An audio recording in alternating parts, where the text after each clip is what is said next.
We travelled early one morning first to Warsaw and then on to Treblinka, Majdanek, Tarnow, the Children's Forest, Krakow and finally Auschwitz. There was barely a moment to eat, and it seems the only time we stopped was at night to sleep. Well, that's how it felt.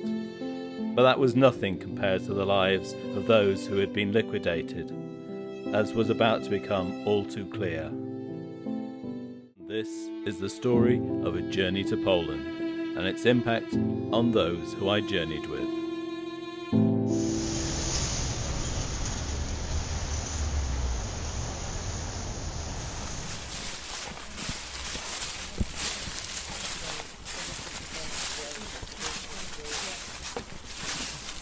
What difficult times are, I had no idea. The history, the real history, I had a vague idea, but being here and listening and seeing, it's emotions are sort of running wild at the moment, and I feel real sad.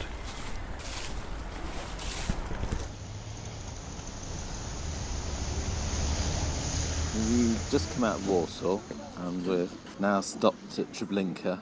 How are you coping with it all? I'm finding that it's very brought to life.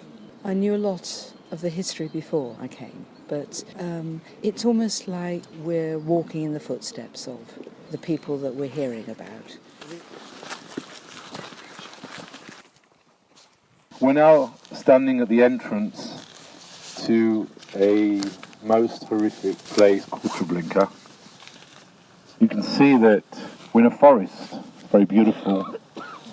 This was a place about 80 kilometers from Warsaw, on a major railway line, hidden away in a corner, camouflaged. This was a death factory.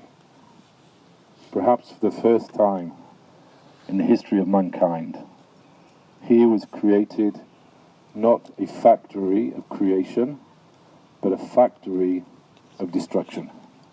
A death factory. This wasn't a camp. People did not live in here. People came, and within a few hours, they were dead. Me? This is the place where all my family were killed. The gassing protest took 35 minutes. The bodies were searched for valuables, and the bodies were thrown into these pits. And from July 1942 to August 1943, close to 900,000 Jews were murdered in this way. Regarding the question of the optimum amount of people gassed in one day, I can state, according to my estimation, in a transport of 30 freight cars, 3,000 people were liquidated in 3 hours. When the work lasted for 14 hours, 12,000 people to 15,000 people were annihilated. There were many days when the work lasted from early morning until late evening. I have done nothing to anybody that was not my duty. My conscience is clear. Franz Stangl, Commandant, Treblinka.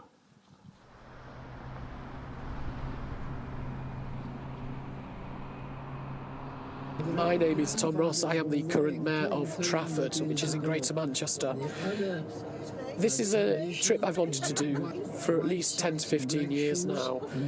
And what prompted me to accept the Mayor of Bury's invitation was the growth in anti-Semitism that I could see happening around us. And I've always thought it starts with words, and I wanted to do something on behalf of Trafford and see what the outcome was of those words, which was the horrors of Auschwitz, Treblinka, and all the other extermination camps that are in Poland. The visit to Treblinka in the twilight on our first day I now see that no amount of reading or watching documentaries about the atrocities that happened within living memory can prepare you for actually visiting the site of such unimaginable horror. And I just remember seeing the sun go down in what looks on the surface a very peaceful place, a tranquil forest, but seeing and hearing the descriptions of the horror that happened there, it really did affect me the most out of everything we've done so far. I think what I'll take back is it's always right to speak up and challenge if you see examples of anti-Semitism, whether it be in social media or whether it be in meetings.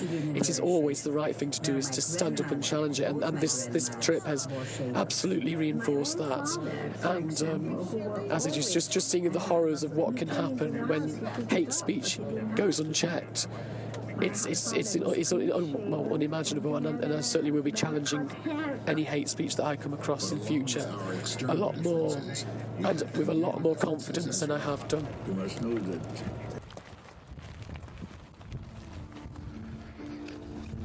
It's the end of March, but it's still cold. It's freezing here in Lublin and Majdanek. We walk down the path towards the camp. We've seen from the road as we approached. The camp is just there in full sight from the main road. Everybody could see.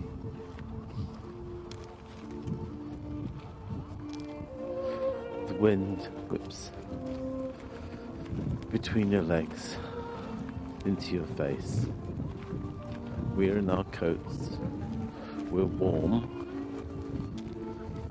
and we know the people here were not. The people here were in pyjamas. They stood in bare feet in the freezing winter cold, in the depths of December in the ice. They were forced to stand for hours, for days. Their life never exceeded 3 months.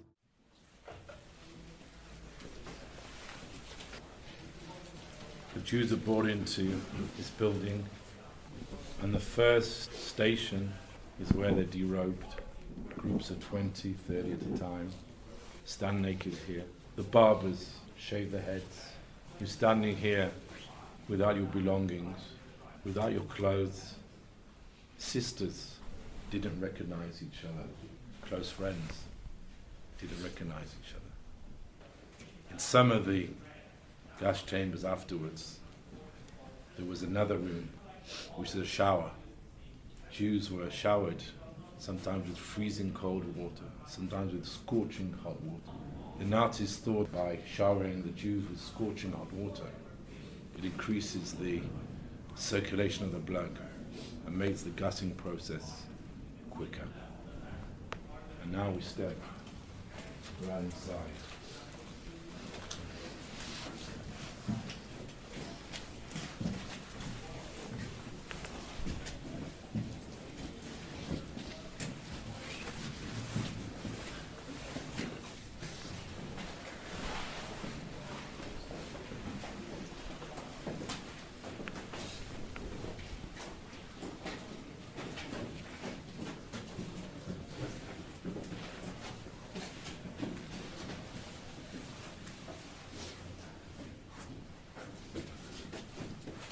You can see the way these chambers were built. You can see the square hole in the ceiling.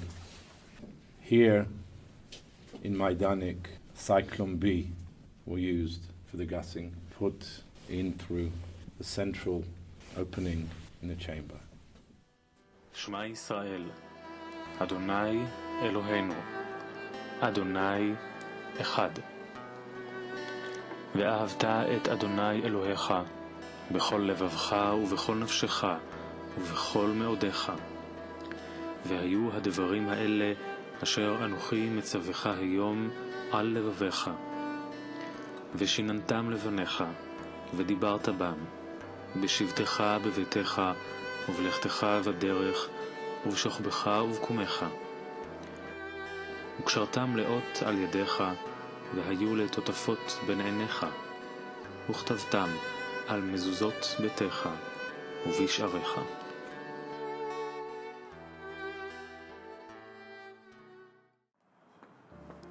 What was it that drove you to come on this study tour? I've been to Poland before. I have done Auschwitz and Schindler's Museum and a few other sites. This sort of gave me an opportunity to see places that sort of I wouldn't otherwise be able to get to. Somebody once said, history repeats itself, it has to, because nobody listens. I think everyone should see what has happened in history and to ensure it doesn't repeat itself. The far right are on the move. It is increasing, and some of that is because people have forgotten how bad things have been in the past. And do you think we learn from history? Certainly I do. Sort of in England, being so far away from this, you don't have the reminder, but when you hear, you get that reminder. Your reason for coming? I've never wanted to come. It's never been something on my agenda because I didn't feel that I needed to experience the pain. We say that the Holocaust should never ever happen again, and we must remember, and I don't think we do. And that's the worry. That is the worry.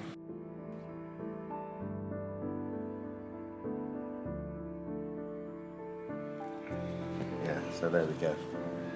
How long have you been doing this for now? I've been taking tours to Poland for about, I think it's 18 years, about 3 to 4 times a year. And how do you maintain your connection with what you're doing and stop it from becoming mechanical and clinical? It's hard for me to answer that question because it's such a personal thing with me. Then that it just, for some reason, I always look forward to coming back to the next group. A lot of it is to do with the group. Each group's very different, and that helps me connect. And secondly, I promised myself that if it ever became mechanical, I would stop. It's not my wage, my job. It's something I do. Been doing it 18 years. Looking forward to the next group.